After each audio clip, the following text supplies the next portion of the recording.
लो जी, ये अपनी बहन बेटी की सुरक्षा के लिए अगर बांग्लादेश जैसी स्थिति पैदा होती है तो मुल्लाओं को अपनी सुरक्षा काटना है, विधर्मियों को अपनी सुरक्षा है। तो जय श्री राम, जय श्री राम। यहाँ पे जब चुना ही था उसे कत्लेआम का हुनर देखकर, तो अब मायूस मत होना लाशों का शहर देखकर।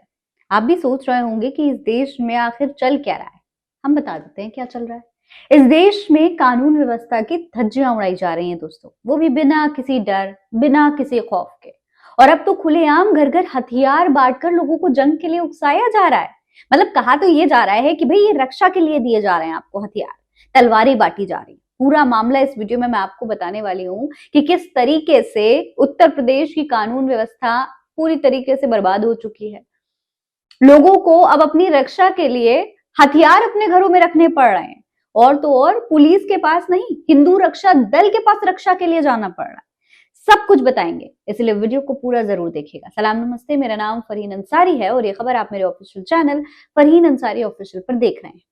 दोस्तों अब इतना समझ लीजिए कि भैया अब तो इस देश का विकास होकर रहेगा, और किस तरीके का विकास होगा आप इस वीडियो को देखकर समझ सकते हैं। घर घर तलवारें बांटी जा रही हैं। जिस देश में घर घर तलवारें बांटी जा रही हूं, वहां विकास होने से कौन रोक सकता है। गाजियाबाद में हिंदू रक्षा दल ने संगठन के अध्यक्ष पिंकी चौधरी की मौजूदगी में पहले तो तलवारों के साथ शक्ति प्रदर्शन किया। देखिए वीडियो में किस तरीके से कार्यकर्ता धारदार हथियारों की स्टॉल सजाकर बैठे हुए हैं, और फिर वहां आने जाने वाले लोगों को तलवारें बांटी गई। और तो और बाद में कई घरों में भी इन लोगों ने जा जाकर तलवारें बांटी। लोगों से कहा गया कि जिहादियों से सुरक्षा के लिए बांट रहे हैं। हैरानी की बात तो यह है कि ये बांग्लादेश के हिंदू अल्पसंख्यकों की बात कर रहे हैं और अपने देश में खुद अल्पसंख्यकों को मारने के लिए हथियार बांट रहे हैं। सूचना मिलने के बाद 3 थानों की पुलिस हरकत में आई। ऑफिसर जब टीम के साथ पहुंचे तो मौके पर भगदड़ मच गई। 10 लोगों को गिरफ्तार किया गया। 7 क्रिमिनल लॉ अमेंडमेंट के तहत 16 नामजद और 25 से 30 अज्ञात के खिलाफ एफआईआर भी दर्ज हुई है। सोशल मीडिया प्लेटफॉर्म के माध्यम से थाना शालीमार गार्डन को सूचना प्राप्त हुई कि हिंदू रक्षा दल के राष्ट्रीय अध्यक्ष पिंकी चौधरी द्वारा तलवार वितरण किया जा रहा है। सूचना का त्वरित संज्ञान लेकर थाना शालीमार गार्डन में उक्त प्रकरण में 16 नामजद व 25-30 अज्ञात लोगों के विरुद्ध मुकदमा पंजीकृत कर लिया गया है। अब तक प्रकरण में 10 लोगों की गिरफ्तारी सुनिश्चित कर ली गई है, जो आगे भी विवेचना के क्रम में जारी रहेगी। मौके पर शांति व्यवस्था और कानून व्यवस्था की स्थिति सामान्य है।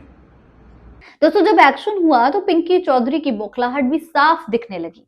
किया था उसमें, उसके बाद करीब 250-300 पुलिस वाले कार्यालय पर आ गए। कुछ मेरे कार्यकर्ताओं को भी उठाकर ले गए हैं, ऐसी जानकारी मुझे लगी है। मैं आप सबको एक बात बता देनी चाहता हूं, जितने भी भाई हैं, मैं अपने हिंदू परिवारों को ताकतवर बनाना चाहता हूं। मेरी क्या गलती है? मैं इस तरीके से वीडियो के जरिए लोगों से कह रहे हैं कि भाई हमारी क्या गलती है, हम तो रक्षा के लिए हथियार बांट रहे थे। सोचिए इतना कुछ होने के बाद ये पिंकी चौधरी खुलेआम वीडियो बना बना के सोशल मीडिया पर पोस्ट कर रहे हैं, लेकिन अब तक गिरफ्तारी नहीं हुई है।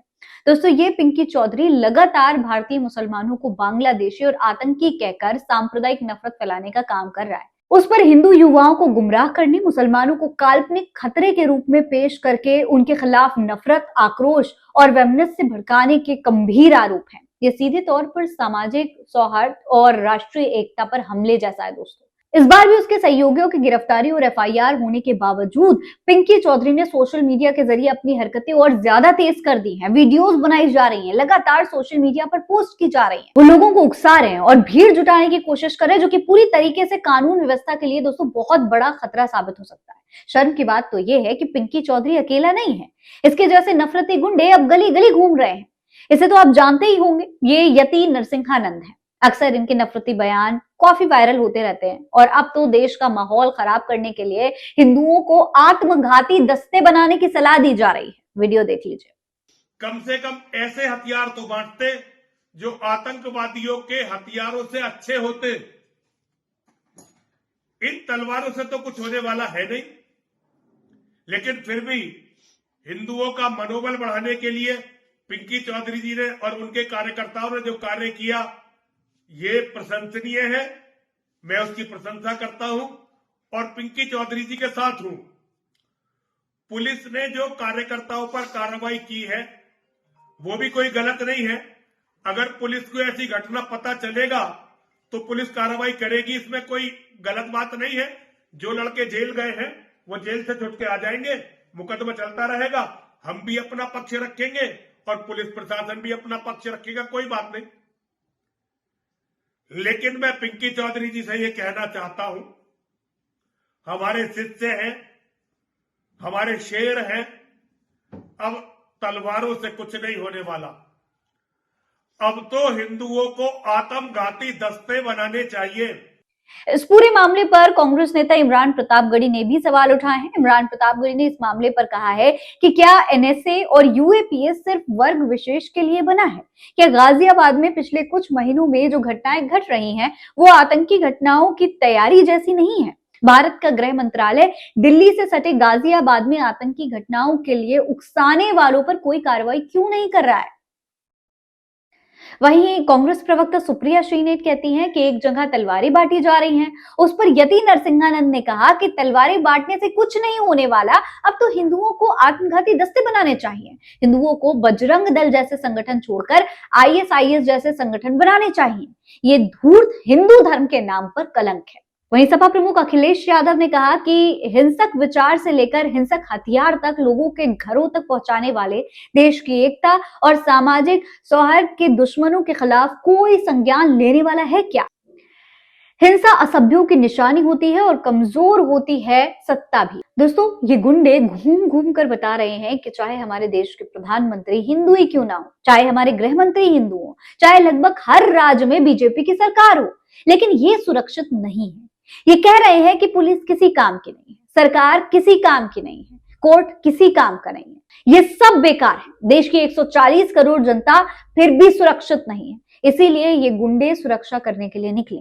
सवाल ये है कि इतना कमजोर हमारा देश पहले तो नहीं था, तो फिर आज कैसे हो गया? इस पूरे मामले पर आप क्या कहेंगे? कमेंट बॉक्स में लिखकर हमें जरूर बताइएगा। फिलहाल इस खबर में इतना ही। जय हिंद, जय भारत।